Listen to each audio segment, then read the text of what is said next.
Cada deserto representa uma fase da sua vida. Você acha que está perdido. E se eu disser que você está exatamente no deserto certo? O povo de Deus não passou por um único deserto. Foram vários. E cada um deles tinha um propósito.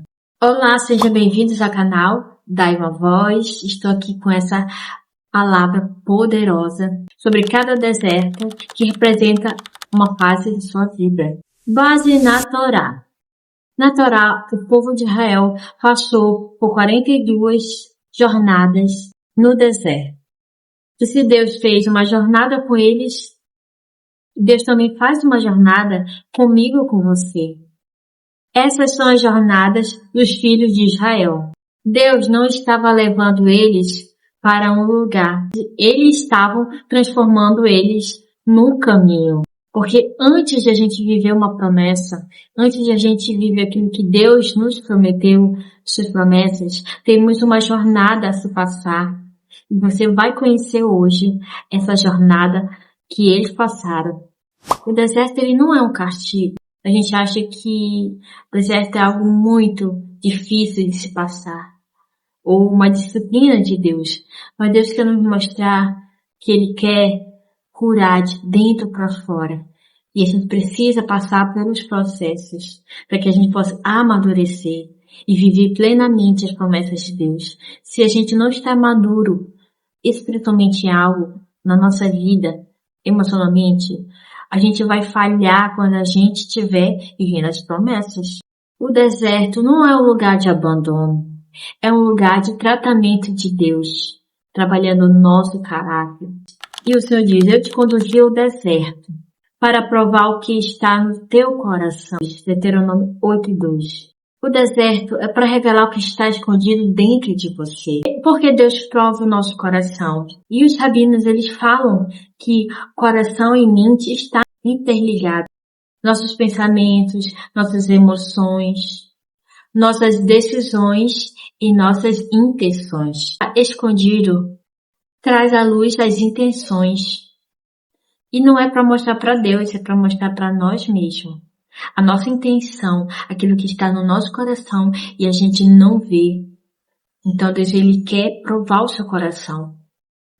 Se você realmente confia em Deus, porque muitas vezes a gente pensa que confia, mas quando a gente passa por uma provação, a gente duvida de Deus. A gente faz tantas coisas. O teste é para revelar e não para descobrir.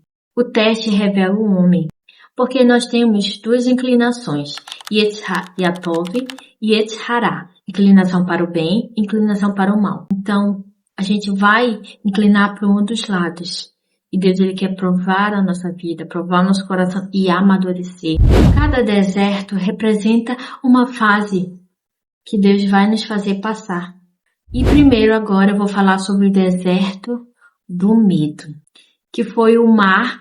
Quando eles saíram do Egito, eles tiveram que passar pelo mar.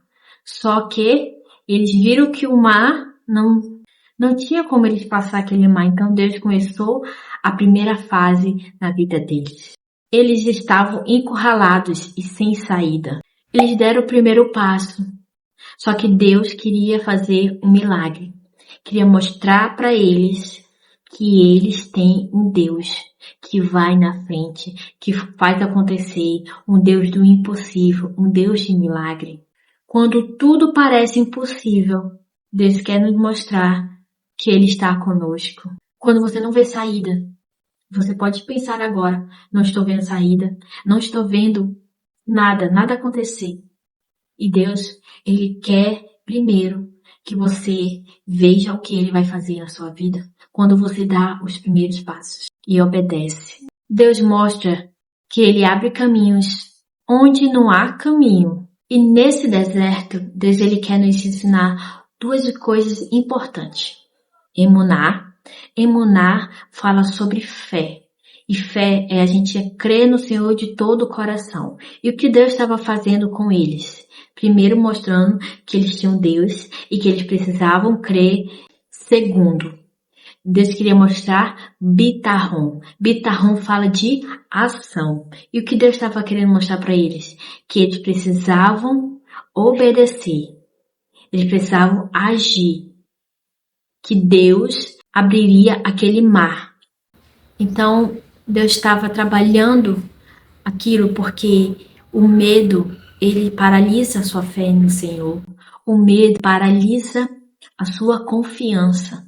E Deus, ele queria mostrar para eles que eles precisavam crer no seu Deus Todo-Poderoso e eles precisavam agir em crer e em caminhar em direção sem duvidar. Deserto da provisão. Vamos falar sobre o maná, como se chama, que era o alimento de Deus. Era o alimento que Deus daria para eles. Em Êxodo 16 fala que eles não tinham comida e Deus fez descer pão do céu. Que poderoso! Eles tiveram um alimento que veio do céu. Algo que a gente não consegue imaginar hoje, mas o que eles viveram foram milagres. A fase que eles passaram foi uma dependência total ao Senhor. Confiar diariamente que Deus proveria o maná para eles diariamente. Deus te ensina a depender e não a controlar. Vamos para o deserto da sede. A água da rocha. Foi a primeira experiência que eles tiveram. E Deus, ele pediu para que ele ferisse a rocha. Essa foi a primeira parte que aconteceu com ele, porque tem a segunda. Só que a gente vê uma diferença totalmente de uma para a outra. Êxodo 17. Quando faltou água, Deus fez sair da rocha. E esse primeiro momento, o povo de Deus, o povo de Israel estava no início da sua jornada. Então Deus começou com algo totalmente diferente com eles. O nível deles era mais baixo. Então Deus, ele pediu para que Moisés ferisse a rocha. Deus, ele usa um ato físico para que eles pudessem aprender como Deus estava fazendo algo poderoso na vida deles. Então Deus, ele foi trabalhando aos poucos com cada um, mostrando milagres que somente Deus pode fazer.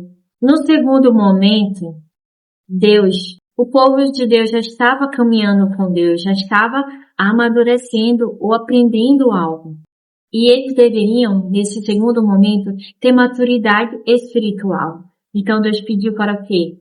Para que Moisés falasse. Não foi igual à primeira, que ele pediu para ferir a rocha, mas no segundo para falar, para mostrar algo de maturidade nesse novo tempo de fé, de que se ele falasse, aconteceria. Agora você não precisa de força como foi no primeiro momento. O povo precisava de fé nesse segundo momento. E você possa ver aonde você está. Está na primeira fase, onde Deus pediu para ferir a rocha, ou na segunda fase, onde Deus pediu para Moisés falar a rocha. Eu acho muito importante que a Bíblia fala muito sobre Jesus ser a rocha da nossa casa. Então, a primeira, ele pediu para ferir. Me lembra muito de Jesus, quando ele foi ferido, para que nossos pecados fossem perdoados. Ele morreu naquela cruz. E a segunda rocha fala de a gente realmente já estar maduro, já está aprendendo a confiar no Senhor. E dar passos de fé, de crer de todo o coração. Deus mostra que Ele é a fonte, mesmo no impossível. O deserto da rebeldia. Números 14. O povo murmurou e atrasou seu processo. Porque murmurar atrasa seu processo. Deus, ele quer nos ensinar algo muito importante. A boca fala daquilo que o coração está cheio. E como eu falei, Deus, ele nos fala sobre a nossa mente. O coração estão os pensamentos, as intenções, as decisões. E aqui, a sua mente pode fazer você murmurar. A sua mente pode fazer você não crer. E quando você fala, pensa, e aí você começa a duvidar, você começa a não crer, você começa a ter incredulidades, começa a pensar tanta coisa que aquilo que você pensa, você fala. E aí, é isso que aconteceu com o povo. Começou na sua mente, e aí eles começaram o quê? Murmurar. E como a gente vê a ligação de a gente declarar palavras positivas, começar a crer de todo o coração, começar a agir diante de Deus e ter a mente positiva vai fazer com que você tenha palavras positivas e agradecer até nos momentos difíceis. Então, quando a gente reclama, a gente perde o quê? A nossa fé. O deserto, ele pode ser prolongado por causa da sua reação. Então, ele vai atrasar aquilo que Deus tem para fazer na sua vida, porque você mesmo decidiu ter pensamentos negativos e murmurar. Como você vai avançar? Como você vai viver milagres se você travou lá e não conseguiu sair do lugar? E quando há poder nas palavras, ela tem um poder que pode tanto por positivo quanto por negativo. E aí começa a travar você em tudo. Você não sai do lugar. E Deus trabalha no caráter e não só no destino. Deus ele vai trabalhar em coisas em você para que você consiga romper e chegar no seu destino. Conexão Capri Hadashah, Novo Testamento, ou Nova Aliança. Em Bri Hadashah, Yeshua, Jesus, ele foi levado ao deserto. Mateus 4:1. Se até Yeshua passou pelo deserto, ele foi provado e aprovado. A gente também vai passar pelo processo que precisa passar para ser aprovado. Por que você acha que não passaria? Se ele conseguiu, ele é Deus, ele é isso, não, isso é desculpa. Porque Deus nos fala que ele veio como um homem, ele suportou a dor, ele é nosso maior exemplo, ele nos mostrou um exemplo para que a gente pudesse seguir, ser imitadores dele. O deserto não é a ausência de Deus, é a direção dele. Aonde a gente for, o Senhor vai nos direcionar, vai nos amadurecer. Porque nesse deserto nos mostra quanto a gente não crê, nossa incredulidade nos faz murmurar, nos faz duvidar de quem é o nosso Deus. E se você não está pronto para viver aquilo que Deus quer que você viva, é porque você não passou pelo deserto. E esses processos que vai transformar o seu caráter, vai transformar a sua vida, para que assim você possa viver aquilo que Deus tem para você. E não chegando no destino, se você vai estragar todas as promessas que Deus te deu, porque você já duvidou lá e você chega na promessa, você vai continuar duvidando. Você vai duvidar, você vai murmurar, você vai reclamar. E o que viver a promessa num lugar assim vai fazer bem para você? Vai destruir a promessa que você tem. Vamos para o ensinamento rabínico. Segundo os sábios, o deserto é um lugar chamado de silêncio, dependência, revelação. E no ensinamento de Talmud, Deus levou o povo no deserto para ouvir a sua voz e sem distrações. No barulho você se perde. Mas no deserto você escuta Deus, porque há um silêncio para você parar e ouvir a sua voz. Talvez você esteja no deserto hoje, em alguma das fases. Agora faça essa pergunta a você. É um deserto de medo, de espera, de provisão, de silêncio? Busque perguntar do Senhor e Ele vai falar com você. Qual deserto, fase que você está passando? Se Deus te levou até aí, Ele também vai te tirar. O deserto não é o fim da sua história. É o processo da sua promessa. Antes de entrar na terra prometida, todo mundo passa pelo deserto. Mas só entra na promessa quem permite ser transformado no caminho. Se essa palavra falou com você, compartilhe com alguém que está em uma das fases no deserto. E segue o canal para mais mensagens como essa. Muito obrigada e até o próximo vídeo.